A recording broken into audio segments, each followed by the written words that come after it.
Nagsimula sa isang toy figurine hanggang sa nadagdagan ng iba't ibang vinyl plush dolls. Ngayon, hindi na raw mabilang ng 34-year-old na si Joanna Eliza Rodela ang kanyang koleksyon. Kwento niya, mahilig na siya sa mga manika simula bata pero hindi sila makabili dahil mahirap lang sila noon. Kaya ngayong may kakayahan na siya. Sinasabi ko na lang na deserve ko to. Parang sa lahat nung parang gusto kong bilhin nung bata ako, parang talagang inaano ko yung inner child ko na makuha ko yung gusto ko talaga. Ngayong mommy na siya, sinisiguro niyang maibibigay sa kanyang anak ang hilig nito. Pagka mag-school siya, gano'n, tapos meron siyang mga good grades, so ayun, na-inspired siya na pumasok. Masaya po. Dinidisplay ko lang po sila sa kwarto.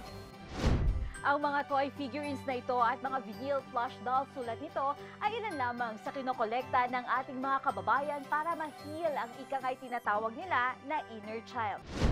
Ayon sa isang psychologist, mahalaga ang tinatawag na pag-heal ng inner child.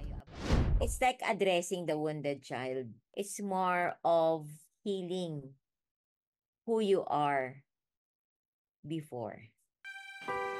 Pero ang pag-heal ng inner child, hindi lang daw nakukuha sa pangongolekta ng mga laruan o ibang bagay. Maaari rin daw itong mga karanasan o kaya ay hobbies o interests. It goes beyond material things eh. It is on the aspect of making you happy. You have to place your inner child in a safe place. Diba? Napaka-meaningful nun.